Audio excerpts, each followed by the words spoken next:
chama propina. Em Portugal, se você for fazer uma matrícula numa escola, você tem que chegar lá e falar, eu não quero, não, eu vou fazer a matrícula, não, eu vou pagar a propina. É o nome, sabe? Então, nós temos que lembrar que as palavras mudam de significado. Se você pegar um texto do século XVI, aí está lá, as crianças de D. João III, aí você pensa, vai falar o nome dos filhos de D. João III, nada disso. As crianças são as criações, o trabalho dele, o que ele produziu como rei. Então, dividiu o Brasil em capitanias, criou o governo geral,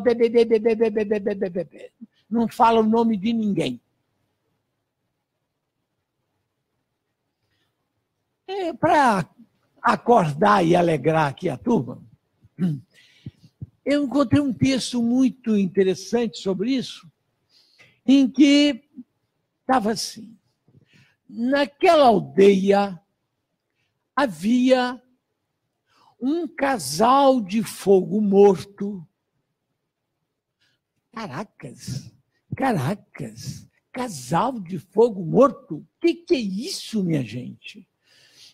A primeira coisa que vem na cabeça da gente é um casal de idoso, que sexualmente já era, né? Fogo está morto. Não é nada disso. Casal, ainda é hoje usual em Portugal, é aquilo que aqui no Brasil nós chamamos de uma vila de casas, uma sequência de casas. Fogos, a gente sabe, quem já mexe com documento sabe, é o nome que se dava às habitações de uma vila. E fogo morto é porque naquela casa o fogão não funcionava mais, porque não tinha habitante, então o fogo estava morto. Sinal de que era desabitado. Então, casal de fogo morto é um casario desabitado. Só isso. Não, sem outras locubrações estranhas nessa aí. Então, vamos lá. Oficialmente, a paleografia surgiu em 1681. Eu vou resumindo um pouco, tá? Com um livro de Ré Diplomática. Aí está a capa do livro de Ré Diplomática. Quem que se habilitar, ele está todo em latim, tem 500 páginas. Em latim. Elaborado por um monge beneditino, que é o Dom Jean Mabillon. Jean Mabillon, tem uma figura do Jean Mabillon aí, carequinha, vamos lá, aí ele. O Jean Mabillon, o pai da paleografia, o pai da diplomática. Esse homem, dizem que falava 36 línguas. É um gênio do século. Ele era o superior dos beneditinos de Paris. E Jean Mabillon, em Paris, ele é tão prestigiado que tem rua Mabillon, estação do metrô Mabillon, estátua do Mabillon, tem tudo, restaurante Mabillon. O Mabillon é uma festa lá. Bem, ele, com aquele livro que nós vimos, ele lança essa nova técnica, que é a técnica da diplomática e da paleografia. Mas ele nunca usou a palavra paleografia. A palavra paleografia vai surgir de um discípulo dele, que vai, em 1707, escrever um livro chamado Paleografia Grega. Aí surge a palavra paleografia. Palaios, arcaico, antigo, grafos, em grego sempre, né? Escrita. Escrita antiga, escrita arcaica, escrita velha. É isso que significa o nosso nome. Eu já falei aqui que a paleografia, na realidade, ela sempre existiu, né, informalmente, na mão dos escribas medievais. E Esse ato, por exemplo, de reproduzir os documentos, está numa atitude do grande rei português, Dom Manuel, realmente um grande rei, em que ele viu que a documentação portuguesa estava deteriorando, então não havia xerox, não havia nada para reproduzir, e ele mandou copiar tudo.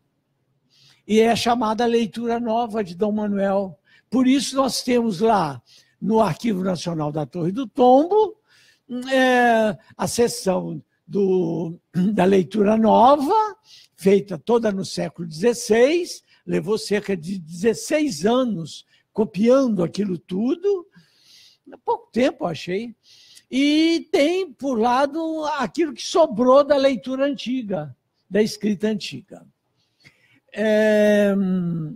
A paleografia ela vai se desenvolver, portanto, com Mabillon, com o tal do Bernardo de Montfaucon, que foi quem deu o nome de paleografia à disciplina, com o seu livro já dito aqui, Paleografia Grega, e ela foi se interagindo com várias disciplinas.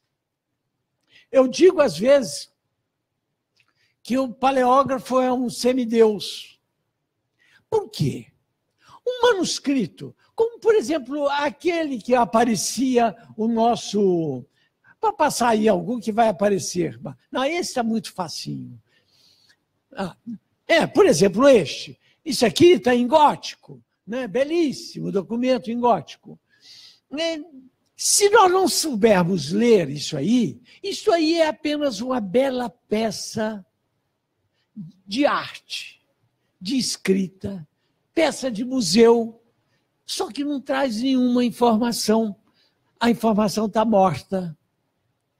O paleógrafo, na hora que lê isso, ele faz ressuscitar a informação. E o ato de fazer algo ressuscitar é coisa só de Deus. Então a gente não chega a ser Deus, mas a gente é um semideus na hora que a gente lê um documento e o ressuscita para a atualidade. Então, sejamos todos semideuses aqui. Né?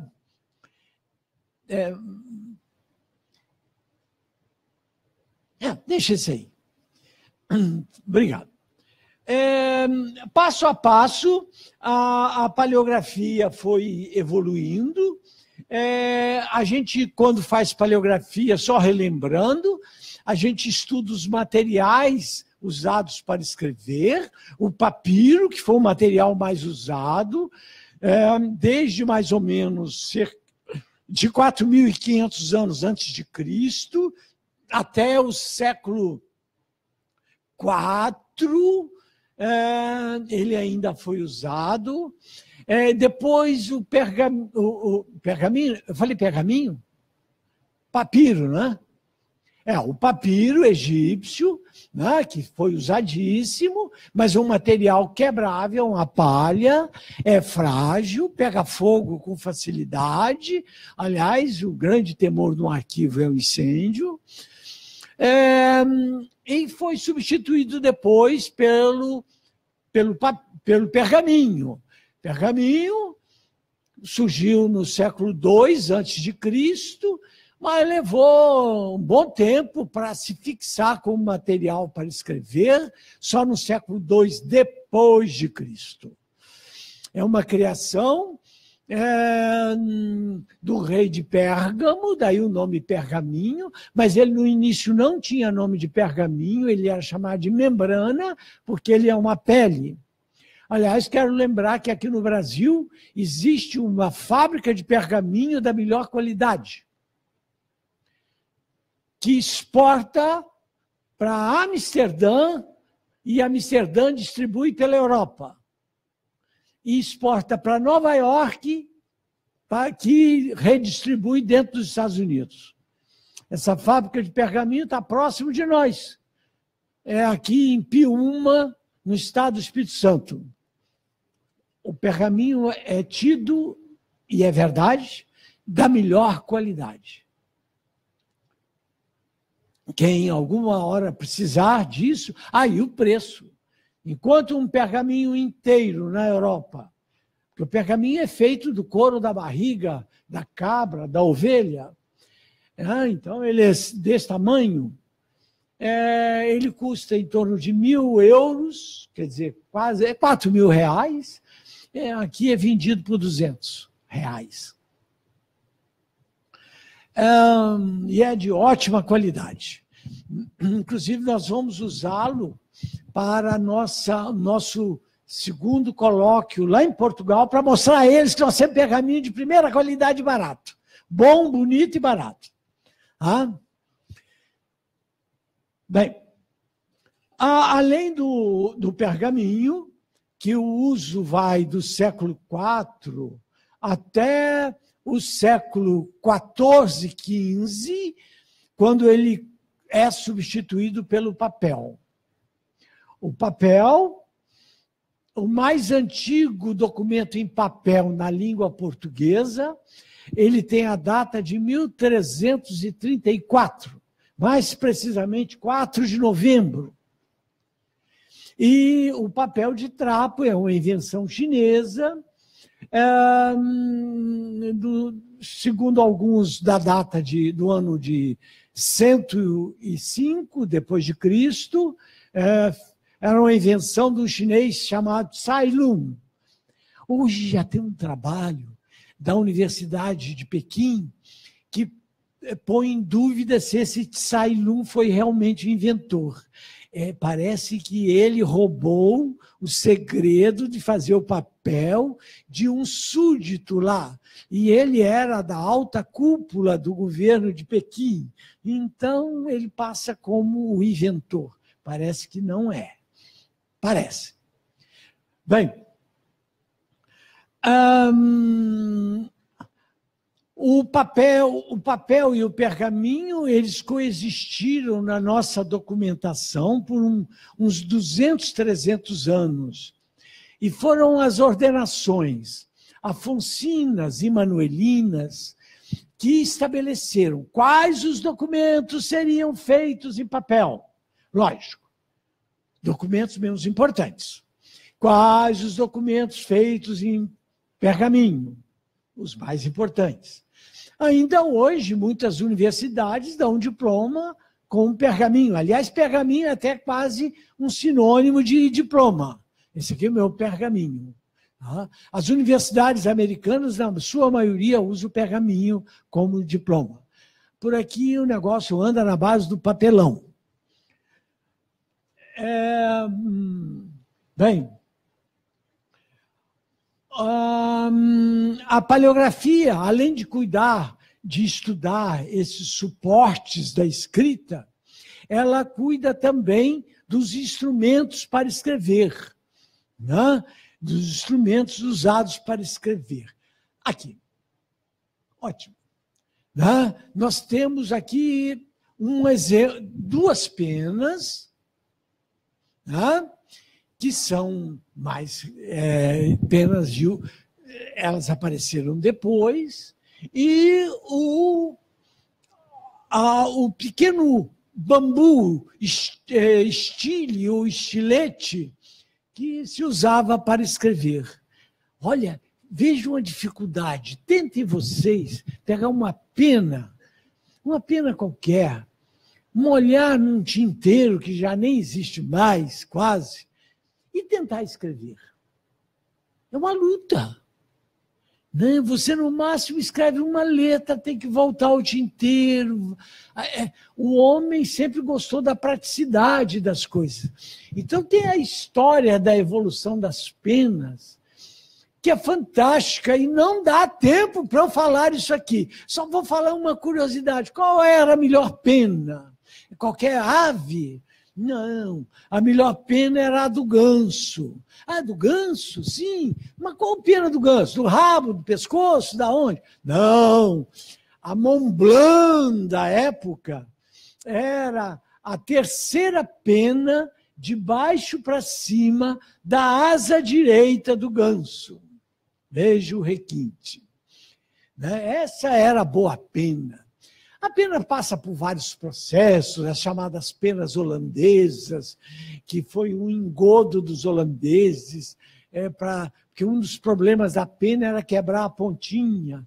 Então, eles inventaram de que se ele pegasse aquela pena de ave e penetrasse rapidamente ela na cinza quente, bem quente, pôr e tirar, aquilo hoje a gente chamaria de plastifica e ela não quebra.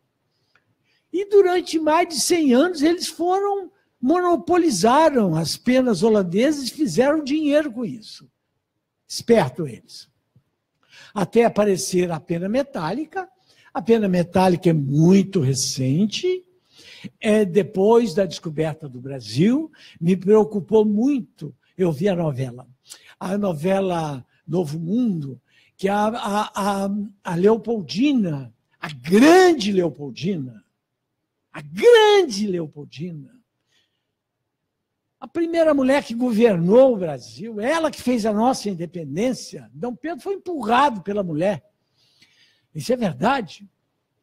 Nós vamos ter agora um seminário lá no Instituto de História e Geográfica só sobre ela. Muito bom. Está aberto ao público.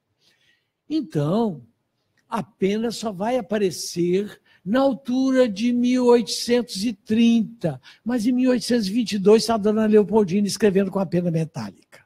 Aquela pena que é usada por desenhista.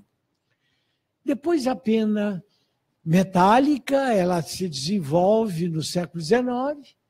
No quase final do século XIX, um inglês chamado Waterman resolve pegar uma seringa de injeção, colocar uma pena na ponta, e aí ele chupa a tinta, enche a seringa de tinta, agora ele não precisa de voltar ao tinteiro toda hora para escrever. Ele chamava-se Waterman. Aliás, tem uma marca de caneta que chama Waterman, ainda hoje. E depois vem um americano, que é o Parker, que aperfeiçoou isso tudo e criou a caneta Parker, que veio sendo a rainha da arte de escrever, até que depois da Segunda Guerra Mundial, um tcheco chamado Monsieur Bic inventa uma caneta de ponta esferográfica, não mais uma pena, mas uma esfera. E aí está a nossa esferográfica de uso.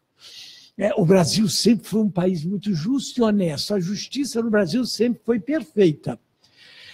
Quando inventaram a caneta esferográfica, foi lançada aqui na Rua do Ouvidor, foi um tumulto do cão. Dia seguinte, a Rua do Ouvidor teve que ser cercada pela polícia para organizar a fila para comprar a caneta esferográfica. Aí os produtores das canetas tradicionais entraram na justiça e a justiça deu ganho de causa a eles. Nenhum documento escrito com esferográfica teria valor. Não valia cheques, não valia para os bancos, não valia nos cartórios, nada oficial valeria com aquela caneta Bic. Bobagem. 2 anos depois, a justiça teve que voltar atrás e o restante vocês já sabem a história. Bem, as tintas eram as mais variadas possíveis. No passado já havia tintas de quase todas as cores. A maioria dos documentos eram escritos com tintas negras. Só que a gente olha o documento aqui, elas estão na cor sépia. É a oxidação da tinta, mas normalmente a origem dela é negra. É a malfadada tinta chamada tinta ferrogálica. A mistura de sulfato de ferro, que é a ferrugem, com o óleo da noz de Galha. A noz de Galha é uma história grande que eu não vou contar para vocês, não, fica para a próxima, se não toma tempo aqui. Mas existe, tá? É produzido do carvalho, da árvore. As tintas de todas as cores, a arte de escrever com tinta ouro havia, Então, é a chamada crisografia, vem da palavra criso em grego, que significa ouro, e grafós, escrita ouro. Havia uma tinta, uma cor, que o homem nunca conseguiu, só no século XIX ele consegue essa cor perfeita, o vermelho. O homem tentava produzir a cor vermelha, vide aí a história do pau-brasil, essa história toda. O vermelho é no máximo isso aí que está das cadeiras, que não é vermelho. Né? É uma das tonalidades, mas o vermelho puro, aquele vermelho da capa do rei, da roupa do Papai Noel, da Latam, do Papa, aquele vermelhão, era caríssimo. Era caríssimo. E essa tinta vermelha, ela tinha até um nome específico. Ela tinha um nome próprio para ela, que era esqueci o nome aqui, desculpa. Era... Olá, você tá bom? Tudo bem? Era a Minium. Ela era chamada de Minium. Era tão cara que se usava pouco. Por usar pouco... não, outra... uma colorida, por aí. Que na hora que tivesse um documento bem colorido, o vermelho entrava em coisas pequenas. Porque era caro. Então usava o azul, o amarelo e verde, vermelho, pouco. E o grau de pomposidade do documento é a quantidade de vermelho que ele possuísse. Essas coisas pequenininhas, feitas da tinta chamada Minium, dá origem na nossa língua à palavra miniatura. Miniatura não é uma coisa pequena? Pois é, lá no passado eram escritos pequenos com letra vermelha. O Minium, o vermelho, principalmente para quem é Flamengo, né? O vermelho, qual é o sinônimo de vermelho? Rubro, né? O rubro. Por isso que surgiu, quando se assinava abreviado, rápido, para não gastar muita tinta, com tinta Minium, aquilo passou a ser chamado de rubrica. Vem de rubro, cara com tinta vermelha. Então, a paleografia é um mundo tão grande que faz a gente descobrir uma porção de... eu chamo às vezes de cultura inútil. Se é que pode ser chamado de ser inútil. Mas, quer dizer, não tem grande aplicação, mas ajuda a gente a raciocinar. Ajuda a gente a pensar. Então, não é nada inútil. A paleografia, a gente tem que lembrar que a paleografia é composta de números e de letras. De letras, você podia dar uma volta lá naquele que tem esse. Né? Aqui nós temos a evolução de cada letra. É uma história enorme que eu levo uma semana contando e que aqui, é lógico, não vai dar. Né? Mas as letras, a maioria delas surgiu da escrita egípcia. Quando a gente faz paleografia a fundo, lá na Europa, e eu estudei dentro de uma situação dessa, a gente aprende a escrever e a ler em hieroglifos egípcios. Eu já aqui, ano passado, eu acho que foi uma vez, foi até aqui no Arquivo Nacional, eu dei um cursinho sobre como ler e escrever hieroglifos. Hoje eu acho que eu até esqueci. Não, mas eu acho que ainda estou lembrando. A gente aprende a escrever. É muito mais fácil do que vocês pensam. O difícil é a escrita da Mesopotâmia. Essa eu passei no curso, não tem vergonha de falar, colando, porque eu não entendi a letra Nunca. Fiquei bloqueado. Colei do vizinho e passei. Bem, mas a maioria das nossas letras advém da escrita egípcia, que tem 2 tipos de escritas, aliás, na realidade são 3. Os hieroglifos propriamente ditos, que é a primeira carreira, os hieroglifos chamados de hieráticos, que é a segunda carreira, é usado para escrever em papiro. O primeiro é usado para escrever em material duro. E depois, 1000 anos antes de Cristo, apareceu um terceiro um terceiro alfabeto no Egito, que era a escrita era o hieroglifo demótico. É uma mistura dos 2, infernal de qualidade, péssima qualidade. Demótico vem de demos, em grego, né? Demos é povo. Né? E ele foi chamado de demótico porque o povo, olha, coitado do povo, o povo sempre foi visto como filhote do demônio, né? A raia miúda da sociedade. Então, o demótico é quase uma referência a isto, a uma coisa de muito baixa qualidade, sabe? Deixa ele ficar quieto que isso já passou. Ela vai dar origem ao fenício. Vamos pegar o A. O A começa com boi apsa, a cabeça dele estilizada. Depois um negócio parecido com um K, que é o Aleph. O Aleph vai dar origem ao A grego, que aí passa para o A latino e vem a nossa escrita. Cada um tem uma razão de ser.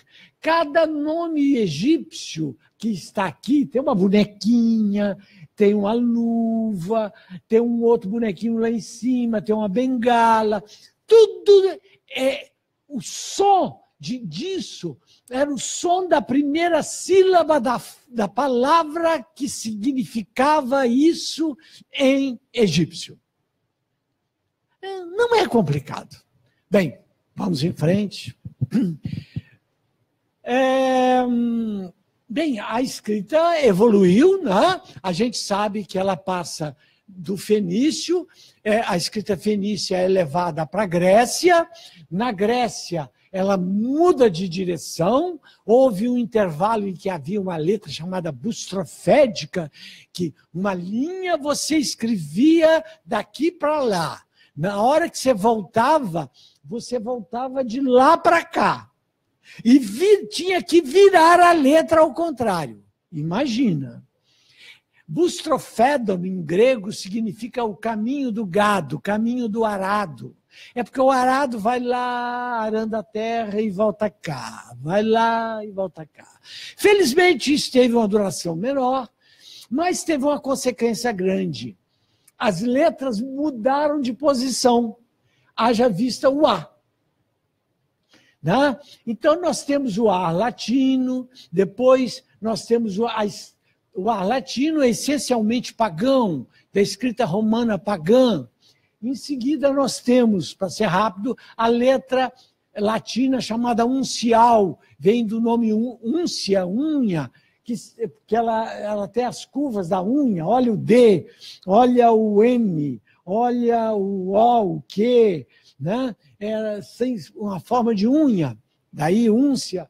Essa letra foi adotada pelos cristãos. Os cristãos queriam ser diferentes dos pagãos. Então, eles não queriam escrever a Bíblia com letras pagãs e passaram a adotar esse alfabeto chamado de alfabeto uncial. Então, ela é tida como a letra essencialmente cristã. Aí, depois de muita bagunça na escrita com a queda do Império Romano e da cultura romana, Santa Maria, aparece vários tipos de letras regionalizadas na Europa, do qual a mais importante é a letra carolíngia ou carolina, que é originária de um mosteiro de São Martinho, ao norte de Paris, e foi adotada por Carlos Magno, daí o nome Carolina ou Carolíngia. Carlos Magno era um grande centralizador, foi ele que teve a ideia de unificar a Europa, que só agora foi mais ou menos unificada. Então, o princípio dele era, em francês, un roi, un loi, un foi. Un roi, um rei, ele, Carlos Magno. Une foi, uma fé, a fé dele, Carlos Magno, cristão. Un roi, un foi. E un loi, a lei dele, Carlos Magno. Quer dizer, quase não centralizava. Mas ele, tempos depois, ele viu que a letra do europeia era horrorosa, horrível, terrível. Aí ele procura uma letra boa em algum lugar, acha no mosteiro de São Martinho e adota essa letra. Então, aí ele acrescentou une lettre e criou uma letra. E criou as chamadas escolas palatinas, que eram obrigatórias aos funcionários públicos, para que eles, a partir de então, os documentos fossem escritos com letra boa. É aquela letra maravilhosa, que é a Carolíngia, que é aquela ali, e vocês veem, pouco difere da nossa de hoje. Na realidade, foram elas que acabaram dando origem à de hoje, porque elas eram ótimas, mas os europeus, a um certo momento, no século 12 para 13, eles começaram a rebuscar a Carolíngia. E aí vai dar origem à letra gótica. A gótica, que nunca teve esse nome, era chamada de escolástica. Só no final, que quando começaram lá em Firenze, Florença, desculpe, combater essa letra, eles passaram a chamá-la de gótica. Isso é uma letra bárbara, letra dos godos. Mas não, ela nunca, durante 300 anos que ela existiu, ela nunca teve esse nome. Agora, nós temos que lembrar que essa letra aqui está ela, no seu exemplo clássico, maravilhoso, lindo de morrer, mas olha, é uma letra que falta, a qualidade de uma letra é mostrada pela facilidade de identificação da letra. E olha, nada mais difícil. Isso aí tem palavras que parecem a cerquinha do jardim, cheio de ripinha assim. Foi aí que, nessa altura, que apareceu, por exemplo, um pingo em cima do i. Até então o i nunca teve pingo. Para quê? Para, no meio dessa barafunda toda, pelo menos facilitar a identificação do i. Porque V, U, M, N, é tudo igual. Tudo igual, tudo igual. Ou quase igual. Então, é aí que aparece isso, é aí que também vai aparecer depois o C cedilha, que não é usado em todas as letras. O C cedilha apareceu na Espanha, porque na língua espanhola havia um som que era entre o C e o Z. E aí eles resolveram, a este som, colocar um C e debaixo do C um zeta. É o Z grego, um zeta. Esse zeta acabou virando apenas uma vírgulazinha na base do C e deu o C cedilha. Né? Vamos passar aí, vamos pescar coisa a mais. Isso aí é a carta do Pero Vaz de Caminha. Não, uma delícia, né? Para quem gosta de coisa complicada. Mas toda em minúscula. Letra maiúscula nunca quis dizer nada. Na época de alta religiosidade, escrevia-se a palavra Deus com letra minúscula.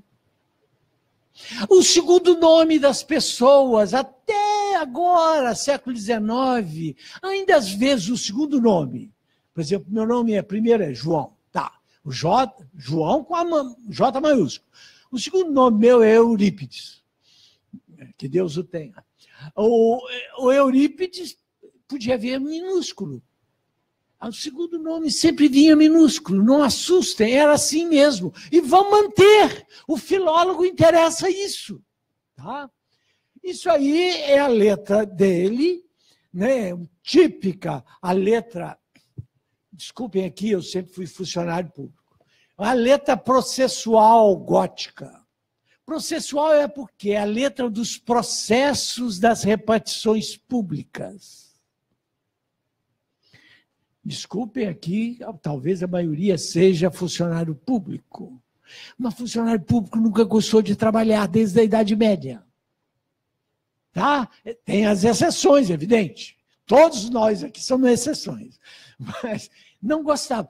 Então, a letra processual é isso aí. E a pessoa ganhava, ele não tinha um salário fixo. O salário que ele ganhava era pelo número de páginas que ele escrevia. E no número de páginas que ele escrevia, ele procurava espichar ao máximo as letras para ocupar o máximo de espaço para que aquele texto que era de 5 páginas, 5 laudas, virasse de 7. Tá? Então, vejam. A gente critica a atualidade, mas o passado nos condena também.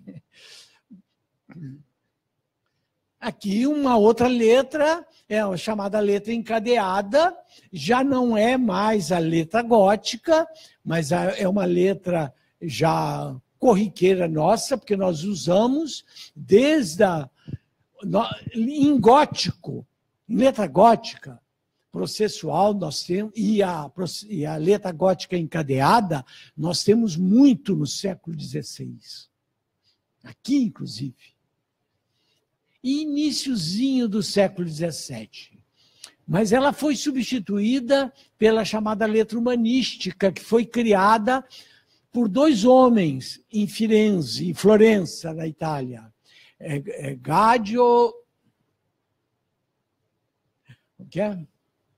Niccolo Nicoli e Gaggio, esqueci o sobrenome do moço.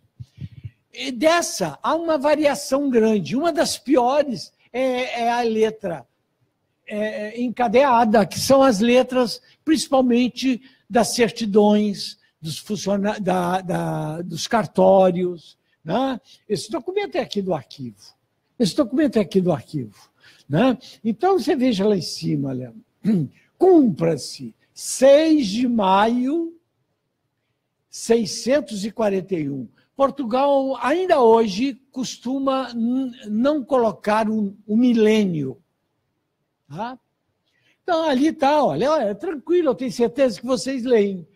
Doutor Manuel Manso da Fonseca, do desembargo, fiz e a gente acostuma com a letra. A mágica qual é? Quando você tiver um documento, namore o documento. Isto é, leia, pulando frase, pulando palavra, pulando. Chegou no final, alguma coisa você aprendeu. Aí leia de novo, aí você já aprendeu 20% a mais. Leia de novo. No final você já sabe por quê? São os nossos neurônios que acostumam com a forma das letras. Eu, há tempos, saí do meu médico com uma receita na mão e resolvi ler a receita, enquanto chegava à farmácia. Olhei para a receita, para abismo meu, eu não li. Falei, mas vem cá, que paleógrafo de meia tigela sou eu? Cara, eu não leio, o cara acabou de escrever ali agora, eu não leio. Cheguei na farmácia, lá um rapazinho, que deve ter lá só o ensino médio, nem isso, sei lá. Eu falei, eu queria que você lesse para mim. Ele leu tudo. Eu tive vontade de pegar meu diploma de paleógrafo e rasgar. Não, eu não faço isso. Mas dá vontade. Mas o que é? Ele já está acostumado com o ductus da letra dos médicos, que é toda ela muito parecida. Né? É isso que nós temos que acostumar com aquela letra. Essa aqui, ela é enjoada, mas olha, depois que a gente pega, é moleza.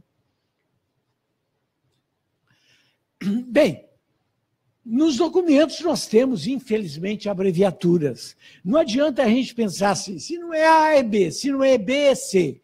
Se não é C, é D, até Z tem que ser. Porque aquilo é uma letra. Tudo bem, tudo bem. Acontece que tem palavras que estão abreviadas. Aí mora o perigo. Aí mora o perigo. Normalmente, uma palavra abreviada, ela sempre era acompanhada de um sinal, um ponto, uma barrinha, como nós fazemos ainda hoje. Aí a gente quer, para! A gente põe P e uma barra assim, um traço. A gente ainda faz isso. Ou põe um ponto, ou não, N, um tio em cima. São sinais de abreviaturas. É uma parte que leva um tempo para se explicar. As abreviaturas existiam. E é um perigo. É um perigo. Ou como dizem os portugueses, um perigo. Eu falo, o quê? Perigo. Perigo. É um perigo. Ah, tá bom, perigo. Olha, minha gente, você vê, Alves, se está Alves e tem um pontinho, uma barrinha, um sinalzinho, não é Alves, é Álvares. Cara, está escrito Góis. Se não tem um pontinho, um tracinho, é Gonçalves. E assim vai. São muitas palavras assim. E agora você já imaginou você fazendo a transcrição, você mudar o nome do personagem? Não, é uma loucura. Uma loucura. Não dá. Você está fazendo uma falsa transcrição paleográfica. Joga no lixo. Então, nós temos aí exemplos de abreviaturas. Pode passar para mim mais aí para. E nós temos. Não, deixa ali, depois nós vamos voltar naquele. E nós temos que falar dos números. Felizmente, nós temos muito poucos números romanos. Aliás, o nome correto é números romanos e algarismos arábicos. Algarismo vem da palavra algarisme, em árabe, que significa o número.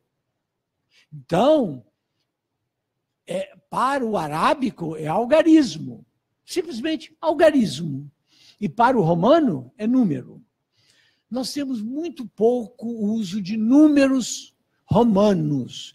O Pero Vaz de Caminha usou números romanos e minúsculos, o que é muito diferente daquele que a gente conhece dos romanos de reloginho. Não dá, não temos tempo para isso, mas fica o aviso sobre isso. E temos os números ditos arábicos que não são arábicos, eles são de origem hindu. Então, nós temos aí o início deles, lá em cima, a numeração hindu. Depois, esses números hindus chegam a Bagdá. Bagdá era Nova York, lá do século IX. Bagdá tinha uma universidade que a Europa não possuía nenhuma. Bagdá mudou ligeiramente e criou aquela forma de desenhar os números. E foi aí que apareceu o zero, o zafir, a ideia de representar o nada. O romano não tem zero. Por isso, Cristo nasceu com 1 ano de idade. Ele nasceu no ano 1, depois de Cristo. Caracas, ele nasceu com 1 ano de idade.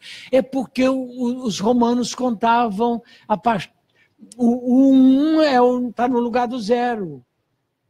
Por isso que nós só mudamos o século, agora vamos mudar no 2101. Que nós vamos mudar de século. E nós estamos no século XXI, que pela lógica devia ser século XX. Não é 20, 16, 20, 17? Culpa dos romanos.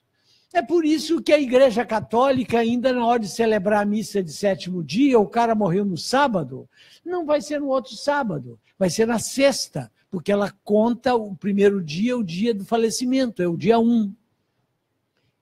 E assim vai, sabe? Mas os árabes tiveram a ideia de representar o nada, em árabe, zafir, o nada, o vazio, que os mesopotâmios representavam com um espaço em branco. Mas os árabes tiveram a ideia de ali colocar um ponto. Que esse ponto evoluiu para um ozinho. E que virou o zero. E zero, a palavra zero vem de zafir, em árabe.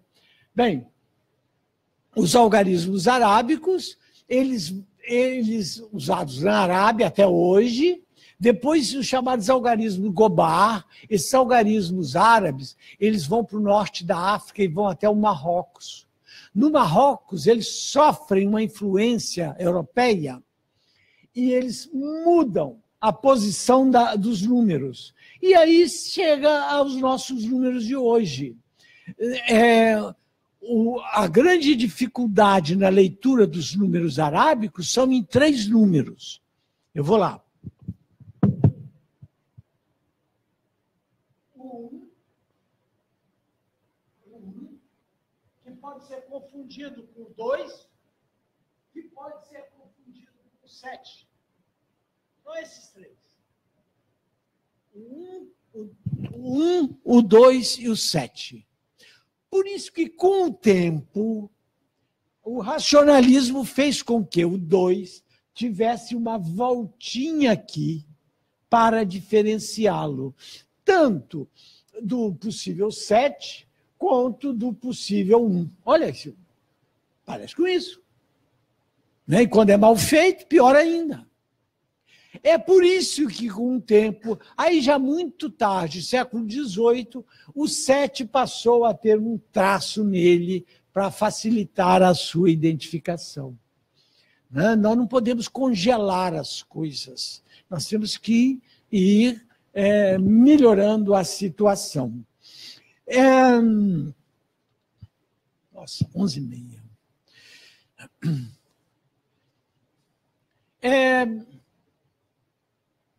Eu acho que vale a pena. Como é que surgiram os números arábicos, o do relógio? A medida do homem é o homem. É o homem médio. Ó. Polegada, palmo, braça, pé. São medidas até usadas ainda na Inglaterra e etc. Então, os números romanos surgiram lá na altura do século 6, 5 a.C., baseado na mão. Um dedo. 2 dedos. 3 dedos. 4. Inicialmente, o 4 sempre foi assim, durante muitos séculos. Agora, cadê o V do 5? Uma mão aberta. Uma mão aberta estilizada é um V.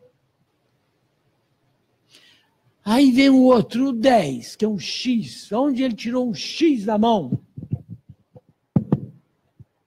Uma mão em cima e outra embaixo. 5 mais 5. Quer dizer, 2 Vs que se encontram no vértice e parecem com o X. Bem, já o L do 50 é de origem etrusca. O C vem de centum, em latim, que é 100.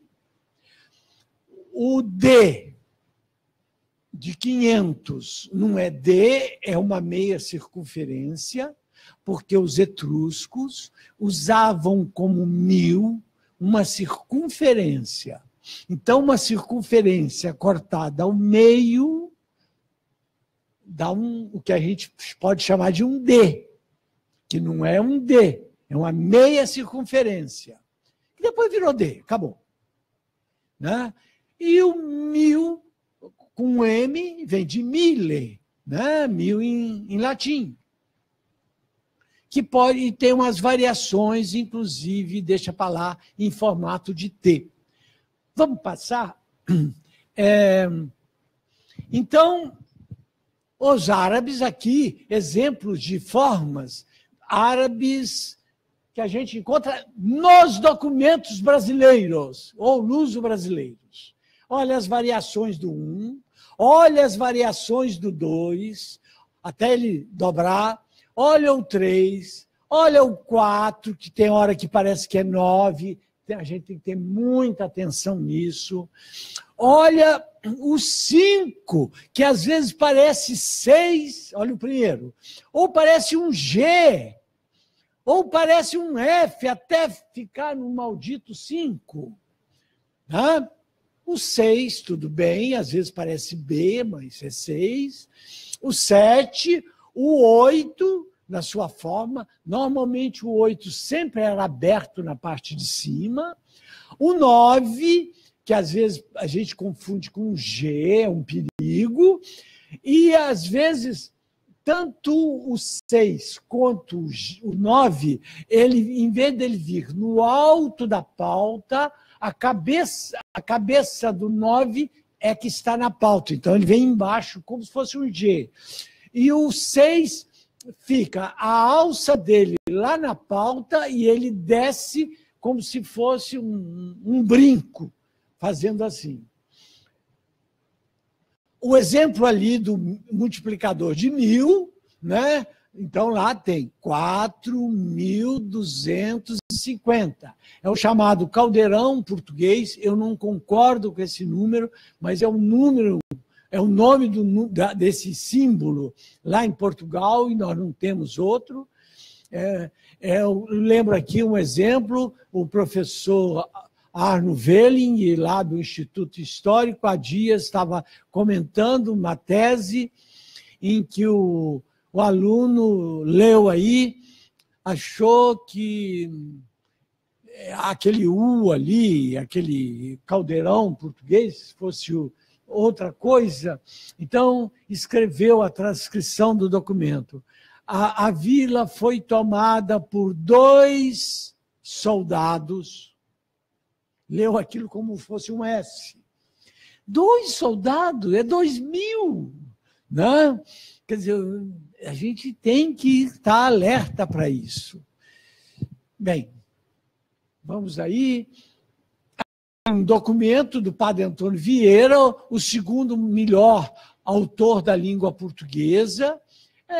Praticamente ele não usa acentuação, não usa pontuação, só ponto final e olhe lá. Então, ele, como grande autor, assim escrevia. Né? Vamos ver mais, porque eu trouxe um texto para fazer transcrição, mas né, nós temos um horário para acabar. Aqui um documento de uma receita medieval, né? Vamos passar em frente, só para olhar. Aqui,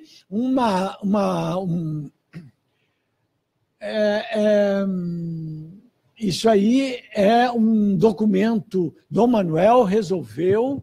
Dom Manuel foi um grande rei. Eu só queria lembrar uma coisa, uma coincidência.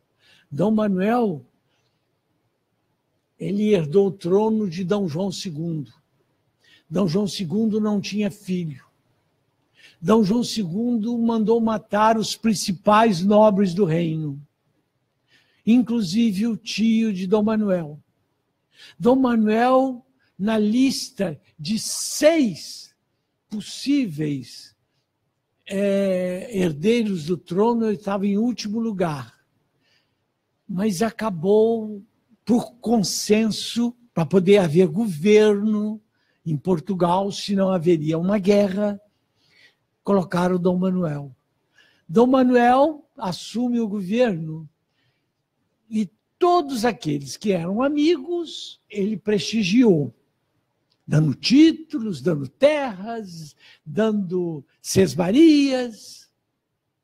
E os inimigos também cooptou, apareceram coisas que a gente está vendo no presente, né? Para comprar a amizade e o poder na corte dos grandes nobres que ajudavam a mandar no país. O rei nunca tinha esse poder absoluto nessa altura. Mas isso aí é uma carta de foral. Ele refez o foral de todas as vilas portuguesas. Foral é o documento que é como se fosse uma mini constituição. Ele que estabelece o governo de uma vila, que a gente aqui no Brasil chama de cidade, de um município. Fala em tudo. Desde lá do mercado, o cemitério, o dia a dia, as leis, a vizinhança, a marcação das ruas, tudo. Sabe? Isso aí é um foral dele, sempre muito bonito. Isso aí é um documento do século XVI, 1580. É um exemplo, aliás, esse aí era um dos que nós iríamos fazer a transcrição. Mas vejam, é do século XVI. Isso não é difícil. Vejam, não é. Né? Vamos acostumar. Vamos ler um pedacinho aqui. Já que não dá, nós não temos tempo para fazê-lo. A intenção era fazer mais. Haverá. Primeiro começa com um A. Um documento, quando ele era para ser feito e bem feito, primeiro, eles faziam o que era chamado a área da mancha, que era esse retângulo aqui. Está vendo um retângulo? Então, delimitou aonde vai se escrever, é a mancha. E a letra inicial, a capitular, era sempre desenhada antes, e toda colorida, e etc. É porque não é, ela é colorida. Então, ali tem, haverá do Cabo Frio ao rio de Saquarema. É Saquarema hoje? Vamos manter. Isso interessa a geografia. Vamos colocar Saquarema. Qual é? Se a gente quer deixar o texto claro, lá no final, nota de rodapé, você põe Saquarema, igual a Saquarema. Pronto, acabou. Aí ele abre um parênteses. Aloeste, influência do castelhano. Aloeste, como digo, que corre, repare o R de corre. A costa, repare a junção do S com o T. São chamados nexos. Que às vezes ali, se olhar de longe rápido, parece que é um A maiúsculo. Costa, fecha. 4 léguas. Léguas. E não léguas. Aliás, Deus também era sempre Deus, e não Deus. E dele, dois L's, as ilhas de Maricá. Por que um H no meio da palavra? E nós vamos encontrar sempre. Fácil, vocês vão notar que isso ainda é usual. O H é usado para mostrar a sílaba tônica. Ali estava a sílaba tônica. É por isso que ainda tem, por exemplo, Eloá, nome de mulher. Tem um H no final. E outras palavras assim. Ainda subsiste isto. Compreende. Tem um H no meio. Você fala, o que esse H está fazendo aqui? Não, ele está dando só. Compreende a sílaba tônica de. Então, tudo tem uma explicação. Outras 4 léguas, barra, ele não usa ponto, ele usa como pontuação barras. E delas, a entrada do Rio de Janeiro, há outras 4 léguas. Tem este, olha, o ST unido, Rio de Janeiro, abreviado, a entrada, abre parênteses, entre as duas pontas ao tio, para dar o som nasal, nós vamos manter o tio, mas nós podemos também colocar um N, mas se nós colocarmos o N pelas normas, nós temos que grifar.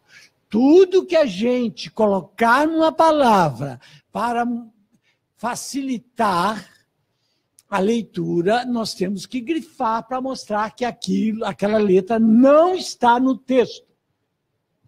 Agora, eu prefiro não colocar. Eu prefiro colocar pontas. P-O, tio em cima, tas. Que faz a boca uma, um tio em cima, uma lágea de pedra mármore. Quando vocês passarem ali em Botafogo, olhar para o Pão de Açúcar, vejam que tem um pequeno forte no meio do mar, pequenininho. É essa aí, ó. É essa lágea de pedra que a Marinha depois plantou ali um forte.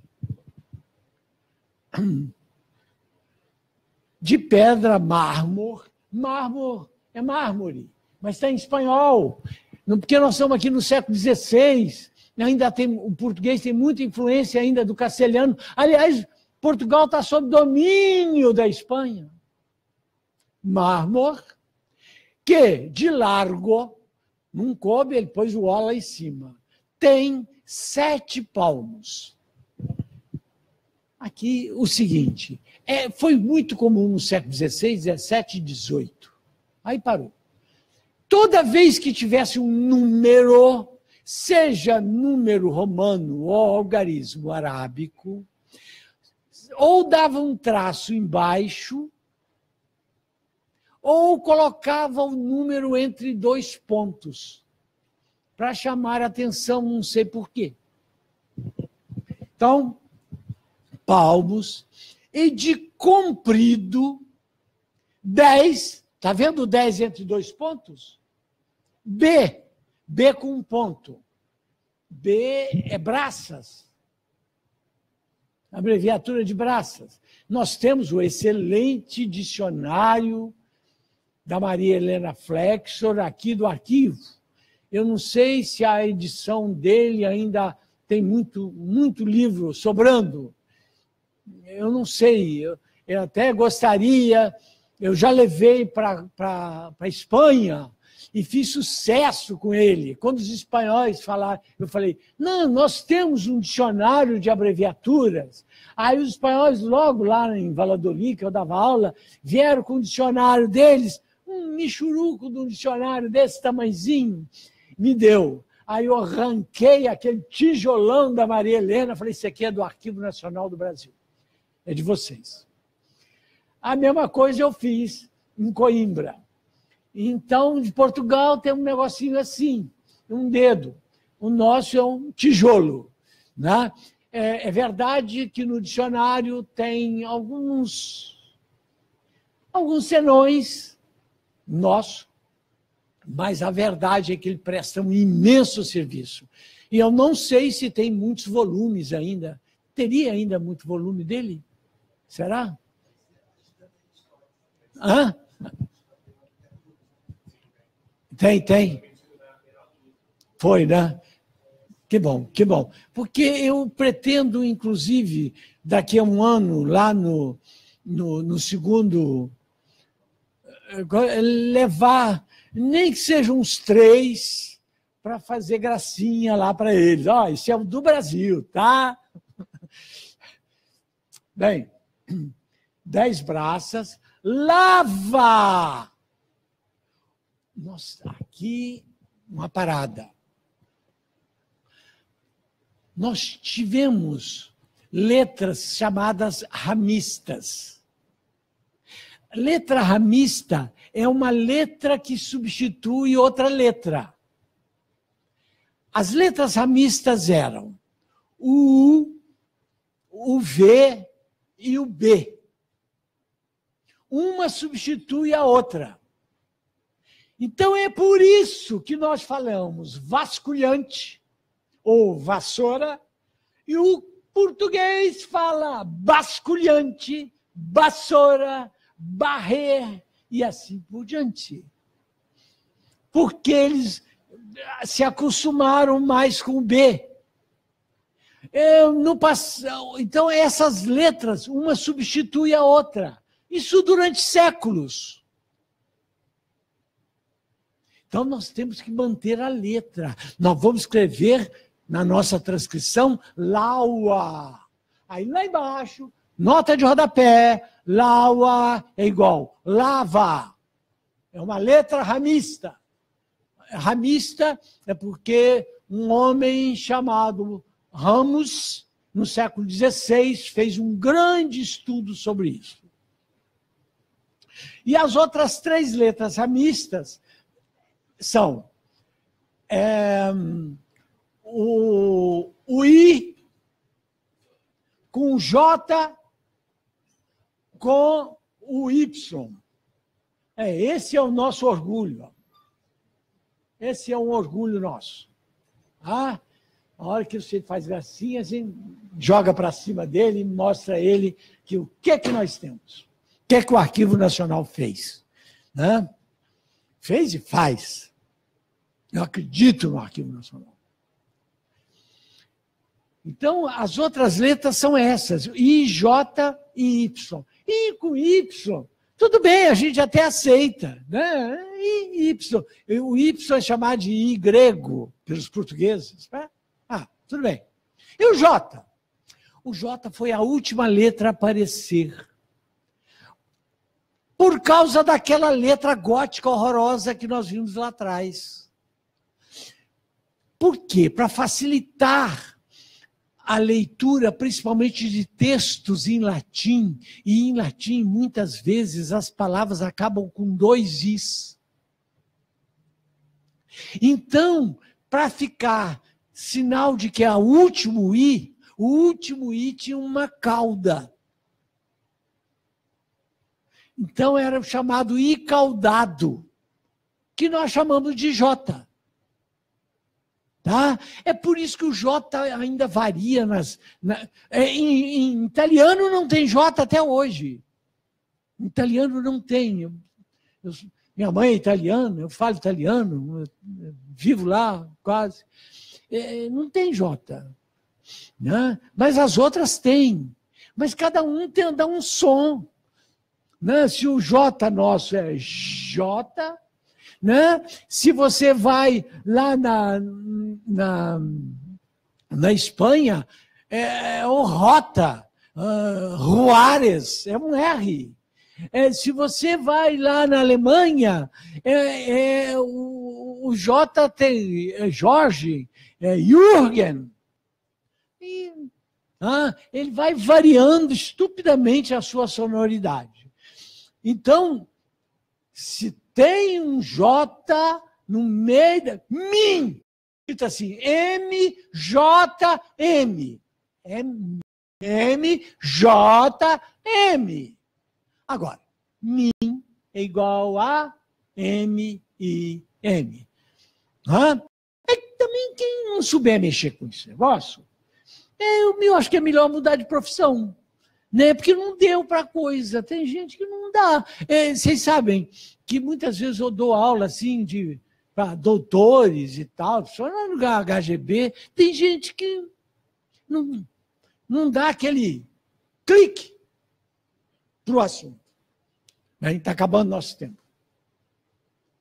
Aí um outro documento, já do século XVIII, lá da minha terra, do Espírito Santo, uma letra cheio, lotado de abreviaturas. Lotado. Não é de leitura, assim, uma maravilha. E até tem comentários sobre ele que eu deixo em paz. Mas vejam aqui a data. 1741. Olha as variações do 1. A gente tem que ter cuidado. Eu sou muito burro, cara, eu acho que eu estou influenciado por português. Em vez de eu ter um microfone para lá, eu larguei ele aqui. Não, português é uma coisa. Não, um texto quanto este, né, é fantástico de se ler, mas só vamos passando para ver. Este aí é um testamento do Vasco Fernandes Coutinho, são 76 páginas disto. Quem fez essa transcrição dessa gracinha foi eu, porque me interessava o Espírito Santo. 76 páginas disso. Mas depois a gente acostuma. E a gente tem um outro método que faz o seguinte: se o texto é complicado, a gente faz um A, B, C, D até Z. Cada forma de A que aparecer, a gente reproduz. B, C, D, de todas. Lá pela quinta folha, você já tem um glossário completo das formas de fazer letra dele. Aí, na dúvida, olha lá. Sabe? Pronto. Resolve mesmo o problema. Isso aí, Jesus Maria, como sempre, em Diplomática mostra que todo texto, assim, costumava ter uma invocação divina. E cuidado! Na hora que vocês pegarem um texto aqui ou aonde for, e no alto do texto tem uma cruz assim. Aquilo é invocação divina. Uma cruz de Cristo. É muito comum, principalmente documentos como testamento. Na hora que você vai morrer, ele sempre lembra de Deus, né? Mas passou a vida inteira encapetado, mas não, agora mudou o disco. Então, ele sempre tem um sinalzinho no alto do testamento. Na hora de fazer careta para a lua, o cara muda. Mas aí o cara começa com Jesus e Maria. E aí, em nome da Santíssima Trindade, Padre, Filho e Espírito Santo, 3 pessoas, é um só Deus, em que eu firmemente creio. Aí vem, estando Vasco Fernandes Coutinho, e lá vai. Então, é divertido. Paleografia, a gente tem que ser zen. Não comece nada nervoso. Ou então, relaxa. Bom, vou começar a mexer. Estou nervoso. Ah, está nervoso? Ah, toma um copo d'água, relaxa e tal. E comece a fazer. Mas com calma. Com calma, porque é assim que se faz. E aqui eu encerro o nosso apresentação com um escriba egípcio, uma representação do escriba egípcio, porque tudo nós devemos do parte dos escribas, de quem escreveu. A maior definição de escrita que eu já vi na minha vida não foi nada complicado. Tudo que é complicado, é rebuscado, não é grandes coisas. Voltaire, o grande filósofo Voltaire, como ele descreve a escrita? O que é a escrita por ele? Escrita é a pintura da voz. Acabou. Você pintou o som. Você escreveu o som. Quer dizer, a escrita é a pintura da voz. E com isso, pelo meu horário, eu encerro a minha fala com um imenso pesar, porque eu teria muito mais a falar, mas com imensa alegria pela presença de vocês. Né? Viva o arquivista, sem ele o arquivo não vive.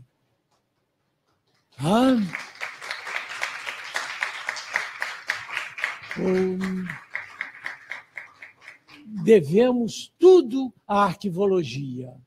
E saibam vocês que poucos países têm uma arquivologia tão evoluída quanto a nossa. Frequento a Itália, estudei na Itália, fui professor na escola de Valladolid, na Espanha, que é a segunda mais antiga da Espanha, e eu agora estou ligado à Universidade de Coimbra, estudei na Universidade de Lisboa. Ninguém tem uma... Não podemos deixar a peteca cair, porque de vez em quando a peteca ameaça cair. Mas o nosso curso de arquivologia da Unirio é de excelente qualidade até então. Eu deixei o curso, não, deixei por aposentadoria, mas com a ajuda dos colegas criamos o primeiro curso de mestrado em arquivologia na América Latina. E agora, mesmo sendo apenas um professor benemérito lá da universidade, eu estou lá com reunião marcada para a semana que vem, para encher o sapato deles, porque nós temos que montar o curso de doutorado em arquivologia para ser o primeiro também da América Latina e o primeiro em língua portuguesa. Ah? E viva vocês que trabalham com isso, viva vocês que temos aí, deu a atenção a essa paleografia que é tão útil. Sem paleografia, a história, a filologia, a arquivologia, como é que vocês vão classificar um documento que ele contém o quê? Como? Sem ler. Nem que seja ler assim, né? Nem saltitante que nem um saci, né? Pegam aqui, aqui, ali, mas tem que ler. Então, a importância da arquivologia para um arquivo, para um arquivista, a importância da paleografia, da diplomática, sabe? E estarei aqui quantas vezes me for possível e ser, evidentemente, convidado. Né? Muito obrigado, muito obrigado. Eu estou sempre à disposição de vocês. Qualquer dúvida, pode me usar meu e-mail, pode usar até meu telefone, que vive desligado. Mas estou sempre aí, e acima de tudo, nós somos companheiros de caminhada num mundo diferente, que é o mundo da escrita, que é o mundo da informação. Quem tem a informação tem o poder. Vocês sabem disso. É até um chavão que eu gostaria até de evitar de falar, de tão chavão que é. Tá? Muito obrigado. Obrigado pelo convite que eu tive da AERJ. Obrigado do convite que eu tive do Arquivo Nacional, que eu tanto prezo. E obrigado de vocês. Eu sem vocês, igual aquela música, eu sem vocês, eu não sou ninguém, eu sou ninguém. Sabe? Porque a coisa que eu mais gosto é tratar deste assunto, é dar aula, e vocês estão me dando chance de assim isso fazer. Obrigado.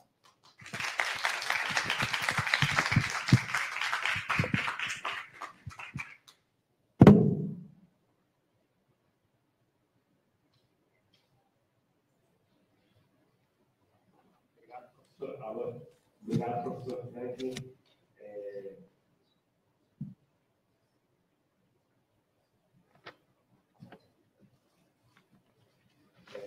Gostaria de agradecer imensamente. Não teria como começar de forma melhor o evento em homenagem ao Dia do Arquivista do que não a sua palestra, que foi super enriquecedora. Quem pôde nos assistir aqui no auditório ou pela internet, com certeza acrescentou muito de conhecimento. E eu gostaria também de comunicar que vai fazer um pequeno sorteio aqui aos presentes. E também gostaria de comunicar que de tarde a gente tem programação também. Sim, vamos ter às 14h da tarde um debate sobre o profissional de arquivologia e as perspectivas profissionais no campo da arqueologia. Também vamos conversar com vocês, somente pelo menos. 2 horas da tarde. E eu gostaria de fazer um pequeno sorteio aqui, e fazer um pequeno comunicado.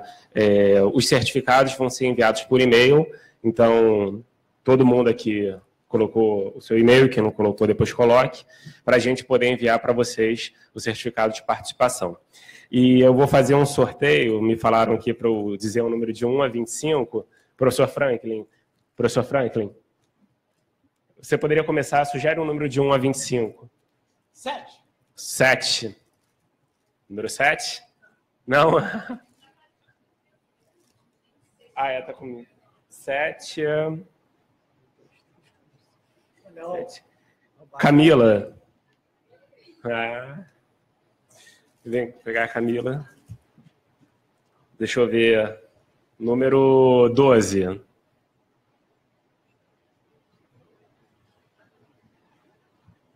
Vanessa Fernandes. Podem vir aqui em cima pegar. Sugere um número. 5. Deixa eu ver. Mara.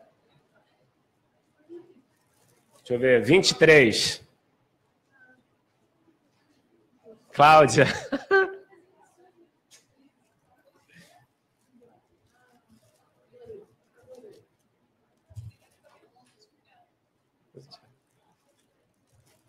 Frank, tem mais um número, professor.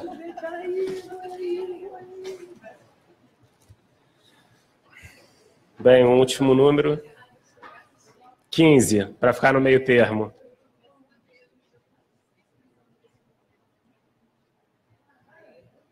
Lucas. Pode ver. Eu gostaria, antes de fechar, perguntar se vocês têm algum tipo de pergunta a fazer ao professor Franklin. Senão a gente já pode encerrar a nossa programação. Sim, já falei. Uhum. Lucas, muito obrigado. Então é isso, gente. Eu encerro a participação matinal do nosso evento, Arquivo em Prosa, em homenagem ao Dia do Arquivista, e chamo todo mundo 2 horas da tarde para a gente dar continuidade à nossa programação. Muito obrigado.